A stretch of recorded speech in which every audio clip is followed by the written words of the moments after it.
Maybe it was a polite way to fire me, you never know in LA. Secrets revealed. Hollywood sound of my childhood was recorded in London. Make it really hard for other people to replicate what I'm doing. A lot of people completely omit that. The only part of the industry I feel like where the music is first, that hits everything for me, and I almost have tears.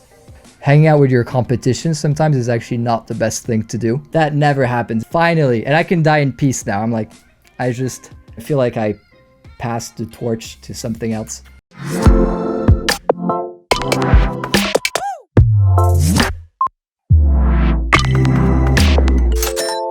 Hi, Karel. How are you doing today? Fantastic. Thank you for having me. Thank you for joining us all the way from Los Angeles. I know we've got a 8-hour time difference, I think. But yeah, we're just going to go ahead and just dive into some of these questions I had for you today. And basically, we can just get a bit of a start of, who you are, where you've come from, how you got to where you're at today, and just a little bit of the journey that you're on now. Yeah, so I essentially grew up in France from 0 to 18. I was playing guitar. Had a fantastic teacher that was always, very relaxed. No, really formal, hardcore training, which is follow what you like. Oh, you like this song on the radio? Let's figure it out. So I always thank him, Editeo, for keeping this curiosity in me. And so that led me to playing in bands. I was in metal bands and whatnot. And then I got bit by the bug of, audio engineering, technical stuff, production. So much that I figured I'd probably have more chances in the industry as an audio engineer than a musician, because it was, more technical, more scientific, more rational. Art is always a bit iffy and subjective. So, the math brain in my head said, okay, go for audio engineering. So I applied for an internship, actually many internships, and I only got one in LA. So I flew there and I realized this is great, but my boss made me understand that I was actually not really following my passion, which was more music. So maybe it was a polite way to fire me, you never know in LA. But I ended up, in LA trying to figure out a way to make a living with music, which was very complicated because everyone in LA is super talented and they all come to LA for that reason. So it's just a small fish in a very big pond. And then I tried, I think, just, looking at, I was in community college studying accounting. That was my backup plan. And I saw a billboard hey, small video game team looking for help. I was like, sure, I'll do this. Then I saw some student films that needed some music. Now, the great thing about student films is that in order to apply to festivals, they need original music or they need to clear it. So that was the first time in my life I had value for music. They really needed me to enter the festival. They required an original score too, not just library music. So that was an amazing restriction that allowed me to put myself with amazing filmmakers, students that later on became, lasting relationships and pretty much pillars in the industry now. That was 10 years ago. And so I did that, and I also mixed pop records for friends of mine. So I was doing all these little gigs everywhere, still struggling. So a big thanks to my family for supporting me during those chaotic times. And eventually I ended up in the trailer industry, which is my favorite industry for maybe 3 reasons. The first one being it's very high production, very detail oriented. It's a very short format, so I don't get exhausted. It's only 3 minutes of content, and then you're out and you can take a breather, as opposed to movie or TV shows, which are, take years of your life. And so I focused on trailer music, and then I figured out that this was the only industry that would reward me for spending so much time on details let's say a drum loop or a certain moment. If I could spend 4 hours on this and get it right, I would be rewarded. Whereas the other industries like film or TV would have me called a procrastinator and I would get fired. So that's why I love trailer music. Yeah.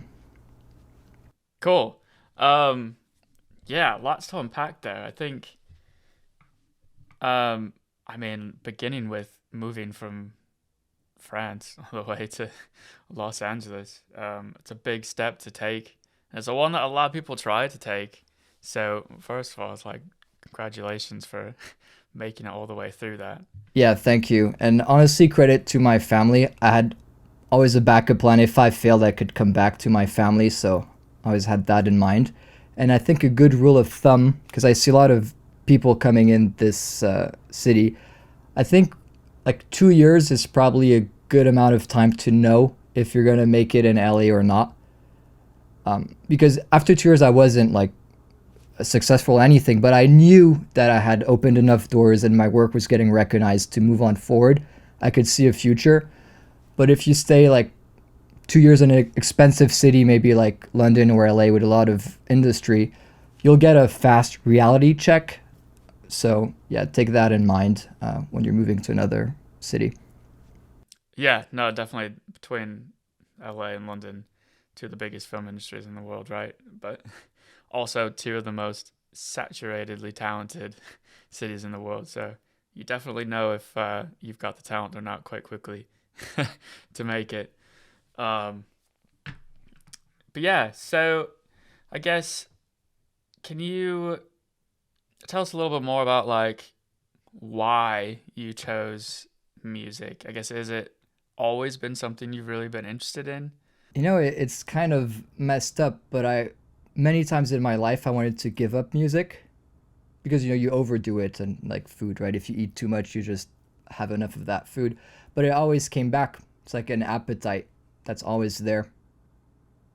So I don't know what it is about it. So anytime I gave up, I took like a month break. Someone else would come in and say, "Hey, I need help on this. Can you help out with music?"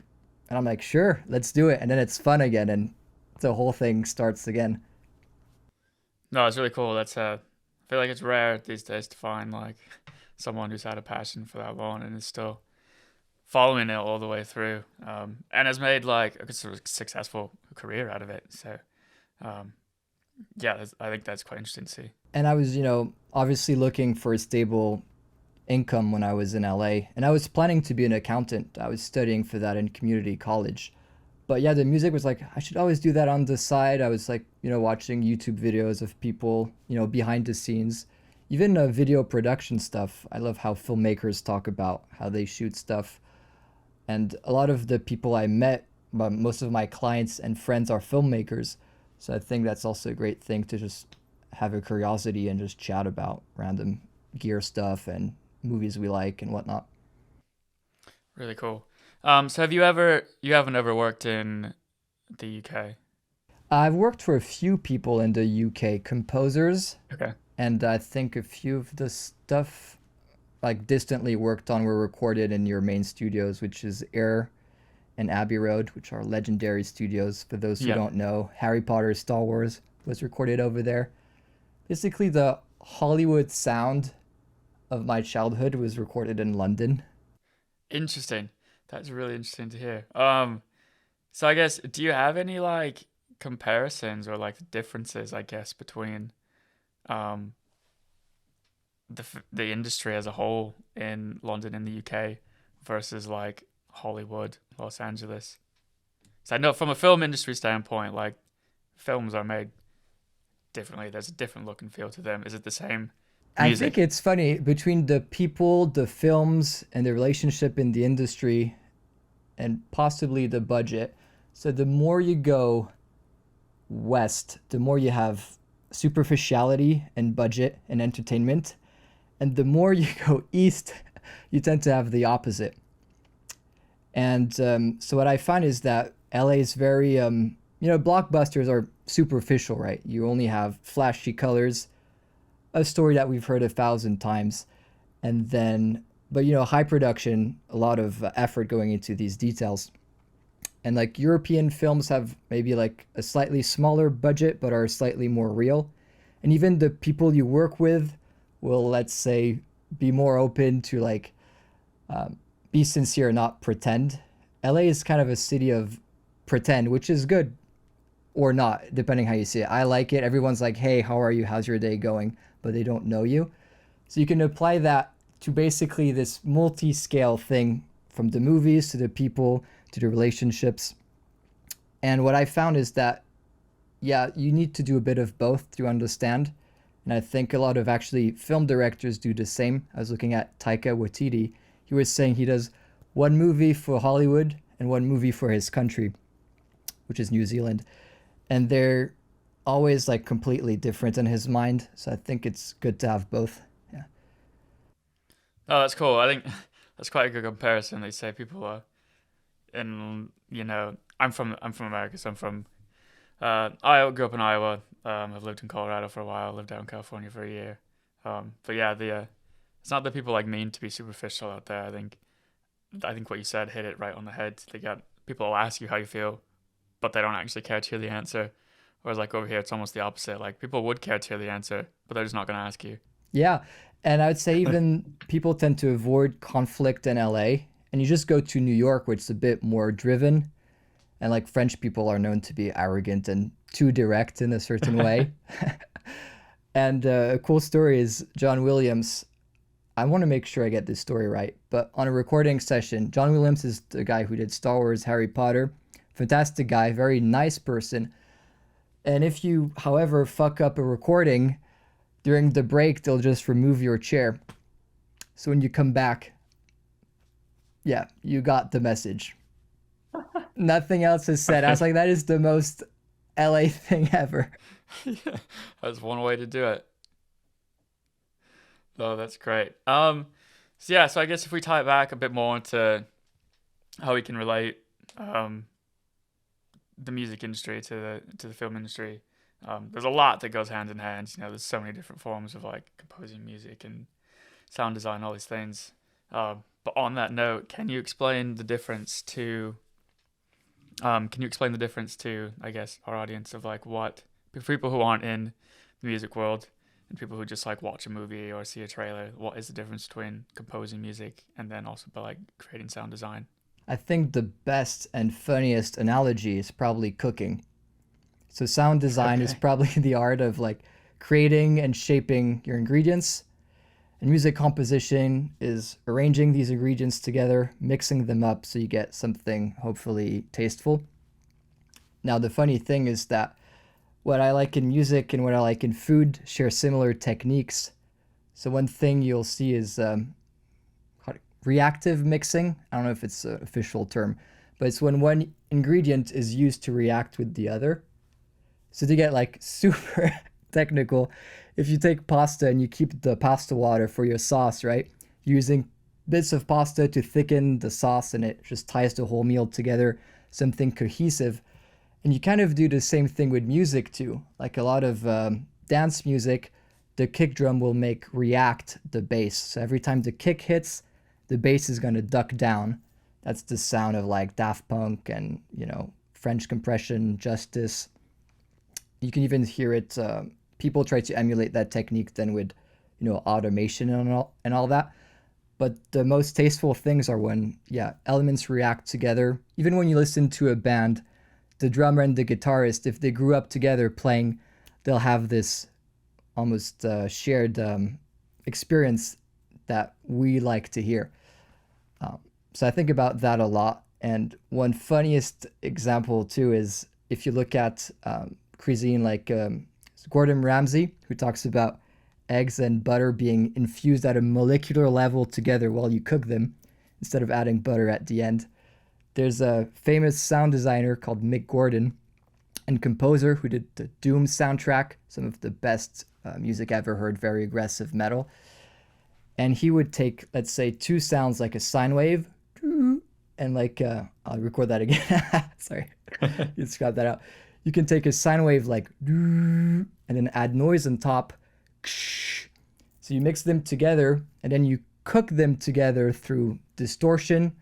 I guess the video equivalent would be some sort of multiplicative processing on top, and that will create a new texture. And these are some of the most amazing sounding textures I've ever seen. You can kind of feel the electricity moving into the sound.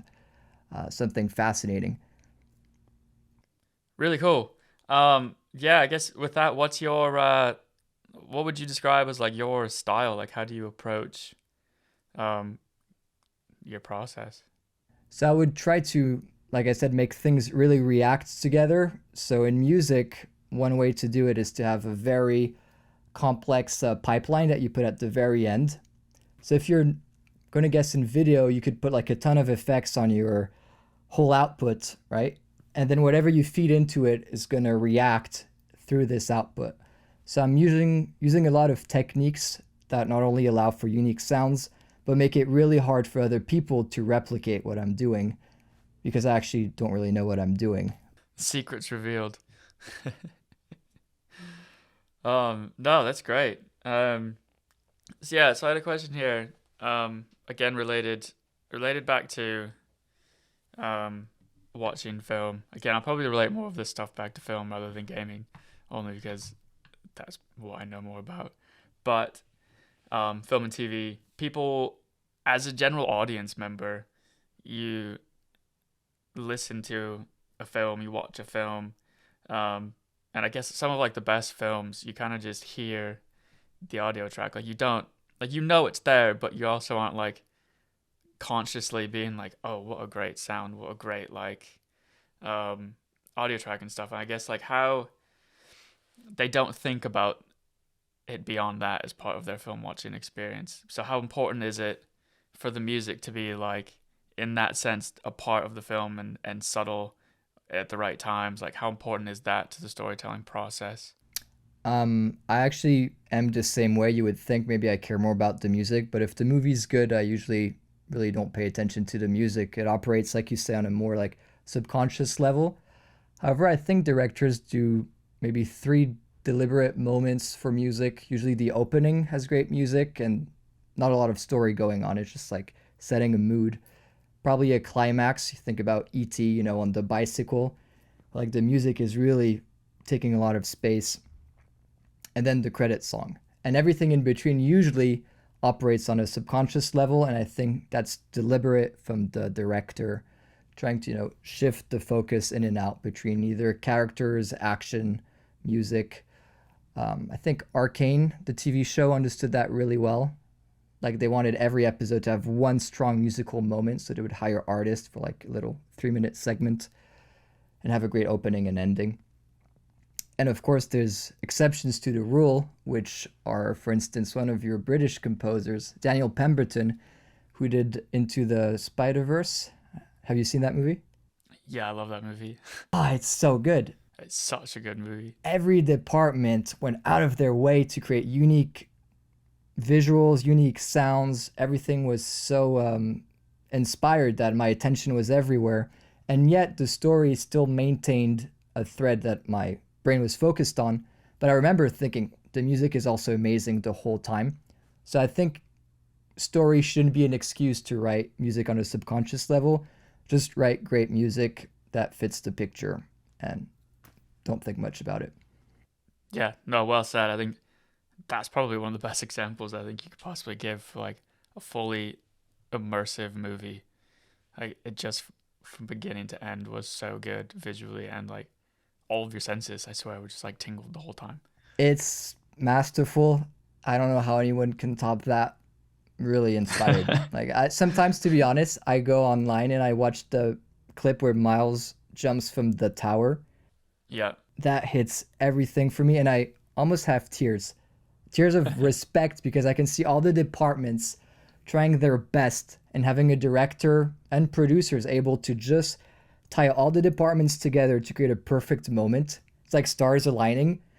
It's so rare to see. You see movies with great visuals, but terrible music or terrible story. Like, you never see the jackpot. It's always one department doing great and another failing.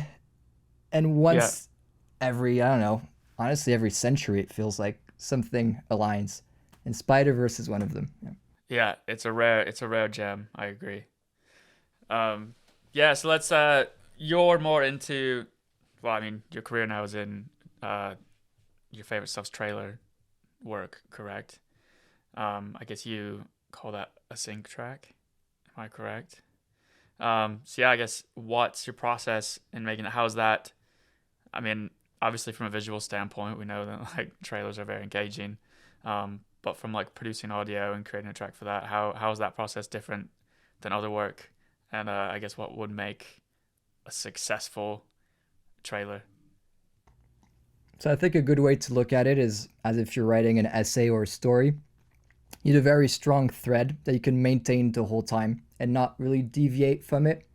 So one confident direction and sticking to that direction already is a lot. I see a lot of beginners sending me tracks with flashy things everywhere, but there's no thread. There's no point that they're trying to make.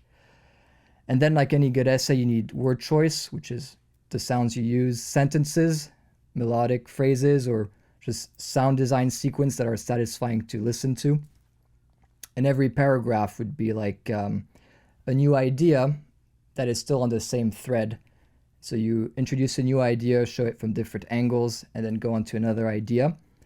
And in order to keep that interesting, which is what we're all about, audience retention, you need to have tension and release.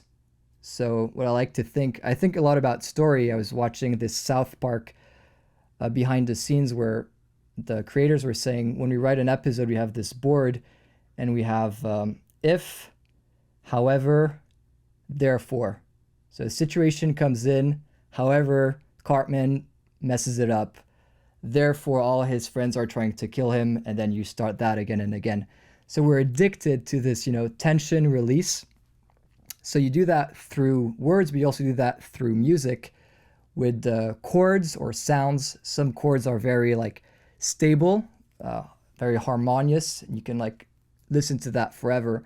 And then tension will kind of create a visceral reaction, and then that resolves into something harmonious again. So you have these highs and lows. Now, this thing that sets apart trailer music from other music is that we don't resolve the tension. So we're always building tension, and then when we reach the peak of tension, we stop and we let it pause.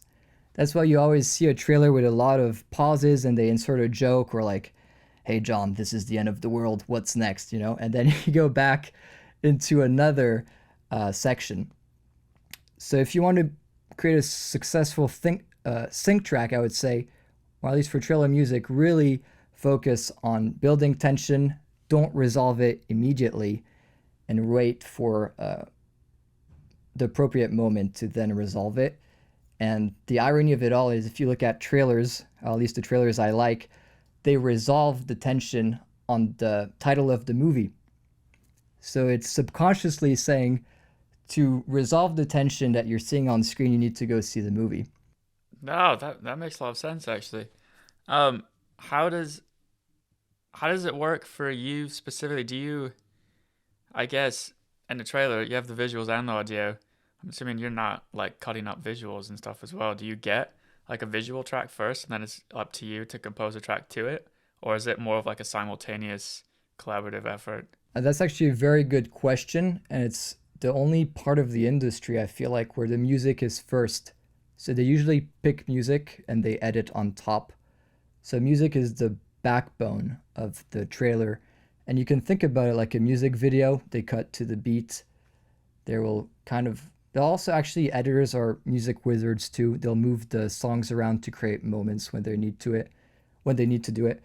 They also do a lot of, they take different songs from everywhere, blend them together. So the audio level is actually insane for editors. Like we think about visuals, but they're very much underrated when it comes to music and audio. No, that's cool too. I wouldn't have guessed that an audio track would have been edited first, for a trailer. So I assume you get like a time slot, like a 30-second, 60-second. Like you have to fit it within that, and they give you some parameters, and you just go from there. And I think back to the successful trailer music thing, if you make a piece that's easily editable to smaller chunks, then that makes the editor's life easy. So one way to do that is to avoid chord progressions. Sounds anti-musical, but if you stay on one note, then they can move stuff around super easily like Lego blocks. So that allows more maneuver for them, which then allows a better edit, and then that allows possible success. Huh. So, I think we've addressed like a couple, but what are some parallels that you see between sound and video? Well, I love all the stuff I like is highly stylized, and one thing that I love is maybe limited color palette. So I'm guessing you guys use LUTs or color grade your own stuff. Correct, yeah. So when you choose to remove a color, I love the importance of that. So a lot of the times when you approach a big project, they'll say exactly what they don't want. It's like, we don't want guitars, we don't want to be rock. So I think about that a lot. And even in music, some of the best moods are usually stuff where they emit a certain note. So Thomas Newman, who did American Beauty, has this beautiful harmony which should have very obvious notes, but he decides to remove them. So it has this very suspended sound and creates a very cool mood. So I always think about that between visuals and sound. If you can remove a certain color, remove a certain note or sound, you get really bold and confident decisions. The other thing, the other thing I think about is editing, like continuous motion. Let's say you have two scenes, people fighting in airplanes and then someone throwing a ball on a basketball. If you can do a smooth transition, it would be, for instance, taking an airplane going from left to right, and then the next shot, the ball going from left to right. The eye sees this continuous motion with two sections that have nothing to do with each other, and yet it's so smooth. So you do that a lot with music too. If you have a new section, let's say a verse and then a chorus, and it doesn't feel right, a good way to transition into that would be to create a continuous motion between the two. So you can take a sound ringing out like, and then introduce the new section. Or you could do a melody that goes into the next section, like a leading in. One of my favorite examples is the Man of Steel trailer. I think it's the track Ideal of Hope. There's this sliding guitar goes, so that little leads into the next section. So it has this very beautiful sense of flow. No, that's cool. Honestly, I feel like I'm learning way more than I thought I would on this. It's really interesting because sound designs and music, all that stuff is such an important part of our industry. Um, but until you get to like a higher level of production, you kind of take it for granted or just assume you can slap on some sound effects and do this and that. But when you really like take it seriously and invest the time into it, like there's so much to it. So it's really cool to hear it from your perspective. And I found that whether it's film or audio, when I start noticing something, it's usually because the person has put like 3 times the care around it. So if you see like color grading, you say, oh, this movie's a little bit green. That's kind of cool. That's probably comes from someone that studied color grading way more than what you even understand. But you start to notice like a new world opening. So being sensible to new artistic moves in a way opens a lot of doors. And then the more you learn about it, the more you see how actually all these big movies are really, really masterful. Um, how this is quite a random question, only because I keep staring at the two guitars behind you. How many different instruments do you know how to play? It's like a party question. Honestly, I always answer I play my computer really well, and that's about it. I know how every instrument works, and I understand where they should be used, but I don't. I play a little bit of guitar, but honestly, it's It's more of the like music theory and stuff that you have to know. yeah. I'd say music theory is pretty important. Yet, if you have a good intuition and a good ear, you don't really need that much music theory. Especially if you work by yourself.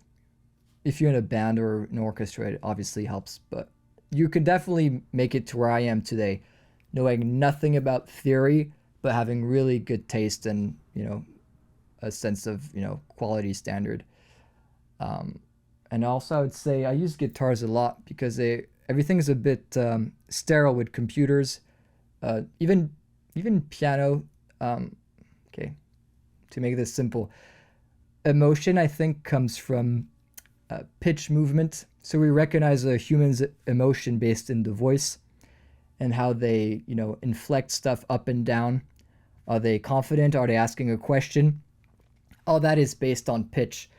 So the more you can use instruments that have a lot of pitch capabilities, like cello, voice, guitar has you can do guitar bends. That will lead to, I think, more expressive music, more use of tension and release. So I basically just use guitars as a tool to add a bit more organic feel to my music. Okay. Yeah, I only asked because I think people on our end would kind of assume that to be a music composer, like you'd need to know how every instrument works and like how to play all these instruments. But I guess the reality is that's not true. No, always think about listen to the music you like that provokes a strong emotion, and or not. I don't know, you like lo-fi beats, and that's fine with you. But I'm like always looking for what is a strong piece of music. What did they do to get there? Can I do that myself using whatever tools at my disposal? And if you train that muscle, then you have products, music pieces that you can use for other things that will elicit that same response, and that has value. So twofold, I guess. One, I know how big networking is for an industry like yours, especially being in LA. But the other is, I guess, I mean, you've explained a bit of what your journey's like, but what is the typical journey like, or what is a good way to go about getting into your industry, making a career of it? Do you go to school for it? Do you try and just network and get mentors, etc.? I guess from your opinion, what have you got there? I usually think about this thought exercise. Let's say you're competing on your dream job, and there's other candidates. Which candidate do you fear the most? Is that the one that went to a prestigious school? Probably not. They can still suck and go to a big school. The one with a lot of gear, it's like, eh. For video, I feel like it matters a bit, but for sound, not really. And then there's always the third candidate, which is a nobody, but that's really passionate, that will do whatever it takes to accomplish their vision with strong taste, discipline. That is like what I fear. Like I know this person, no matter what they're going to do, they're going to be successful. So I just try to be that, and everything else kind of follows once you have that mentality. But for a more like practical piece of advice, I'd say obviously online presence is very important. It feels like you don't really exist if you're not online.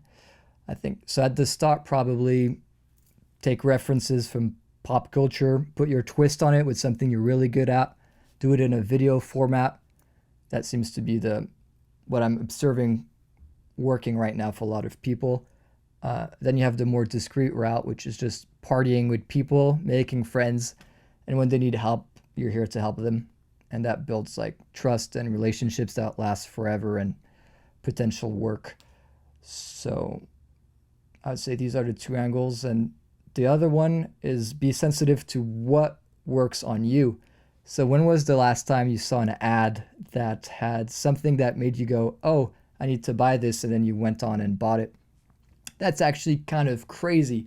Someone persuaded you to buy something. So study why that worked on you, and try to reverse engineer it. So that's what I did at the very beginning of my career. This composer called Joshua Crispin, he was fantastic composer and sound designer, and he would post free packs, free toolkits on Reddit or stuff like that, and I would download them, use them in my work. And I was like, damn, he's like everywhere. Like now he's in my work. I see him online. His music is like insane, and that really like put me like in great admiration and inspired me to kind of do the same. So I think just be sensitive to what works to you. Okay, and on that note, kind of just a combined question here. How, I guess, how do you go about the networking within your industry specifically, and then I guess what different avenues are there to making money as a musician? Not necessarily, not everyone's just busking songs on the street or like recording record albums. There's loads of different ways to do that, I think. The first thing I did is I did tutorials on YouTube and posted them on Facebook groups that had, maybe 100 views, but it was people in the industry. And they then contacted me, and that led me to higher places. So that's a great thing to do. Just helpful, useful tutorials. And what was the next part of the question? Sorry. Just different ways that you can make money, like make a living, I guess, as a musician. Definitely don't put all the eggs in the same basket. So trailer music is half of my income. The other half is sound design. So I do sample libraries, and that's divided between B2C and B2B. So AVA Music Group is to the public. So I do maybe 100 sound effects, and people can buy them for like $100 or something, the full pack. And I have business to business, which is less frequent, but that has more income, but yeah, less frequent. So that would be the big studios like Disney, Warner Brothers, Sony, Paramount requesting individual sounds. And then I would say also giving lessons was another way to make money early on. You can also do online courses, which I've done. That's a great way to actually master your own craft. If you start teaching something, you'll realize how little you know about it and how you have to study much deeper before you can even start talking about a topic. Yeah, definitely. It tells you where your weaknesses are for sure quite quickly. What would you tell a kid who's got the same motivation and drive as you and just packs up and moves to Los Angeles, decides they want to make a career in it? What advice could you give to them? Okay, maybe I'm not worried about the music side. They will always get the music correctly. I would say try to get a good sense of business and law, which is very boring. But that's probably the thing you're gonna skip, and that's gonna mess you up later. So many horror stories I can see in Hollywood. So maybe focus on some of the most boring things that will have value to you later. And the other thing would be do not let, if you're jealous about something, understand like why you're jealous about it. If it's money or fame, that is complete crap, so get rid of it. If it's because they have superior like taste and production ability, that's actually a really good indicator of the direction you should go to. So when I hear like music, so I mentioned Mick Gordon, I'm always like, holy shit, I wish I had done this. How did he do that? That's the biggest indicator. So always follow that and try to reverse engineer what they've done. And if you keep doing that, you basically follow a natural path that leads you to a pretty strong, pretty strong individual person with high ability, strong taste, and discipline. So Really interesting. So the last couple of questions I want to ask you as we come towards the end of this. On a personal note, what if I ask you about your like favorite projects you ever worked on? Maybe just share maybe your favorite project, also maybe your most challenging project and why that was challenging. And then I don't know, maybe some, if you want to name drop, maybe your highest profile, biggest project to date. yeah, I think Valorant Engine Chamber reveal trailer is one of my favorite trailers I've worked on because I did this song with my friend Simon Pucher. We spent a year and a half on one song, and it uses all the production tricks, all my influences. So a lot of Justice, a lot of Daft Punk. And it was so much work. And I was like, this piece of music must be cursed. It's probably going to go nowhere. People are going to forget about it. And out of the blue, the Riot Games, who does League of Legends Valorant, found the music while I was working on it and used it in this trailer for non-ironically a French agent, which is so funny.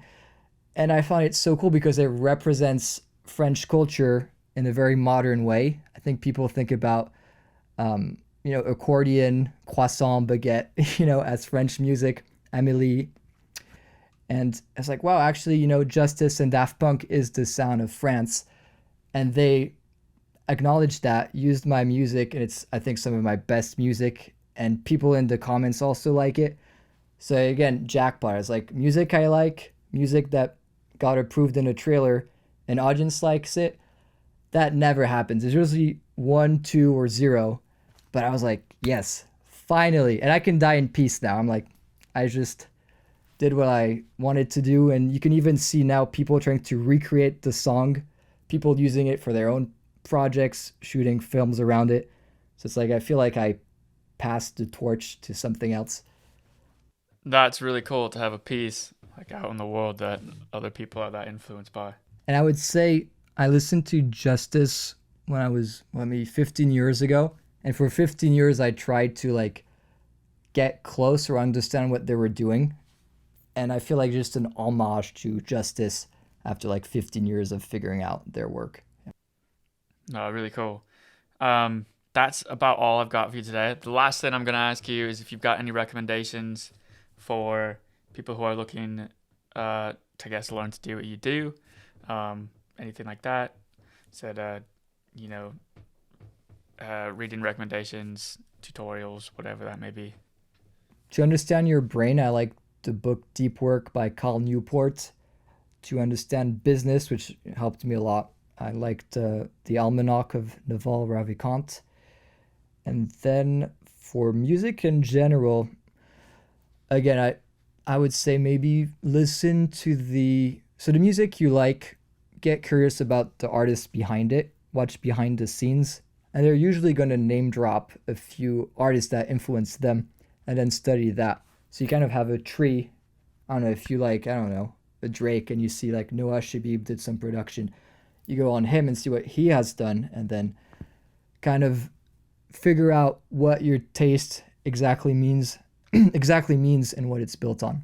One last tip about musicians, I would say don't hang out with other musicians, hang out with filmmakers. There's way more to learn about story and also about business and bigger projects. Hanging out with your competition sometimes is actually not the best thing to do. So a lot of people completely omit that, but it's, go on film forums and whatnot. Awesome. Well, honestly, thank you very much for taking the time to join us for an episode. If you want to go ahead and link or shout out any of your stuff, where can people find you? Where can they listen to your stuff? Where can they see it? I'm sure people would love to get their hands on that. Yeah, honestly, well, thank you for having me. I think the best way is probably Instagram at Karel Psota, all attached. If not, my website has all the music stuff. And So that brings us to the end of this episode of Teralon Talks. We hope you enjoyed our conversation with our guests today. As always, we want to thank you for tuning in and being a part of our community as we continue to grow our audience and bring you more exciting guests from the creative industry. If you have any topics or guests you would like us to cover or would have any interest in being a guest yourself, please reach out to us via Instagram at Teralon Media or visit our website at teralon.co.uk. And of course, don't forget to subscribe, rate, and review the show. Your support helps us reach more listeners and bring even more valuable content to our audience. Thanks again for listening, and we'll see you again on the next episode.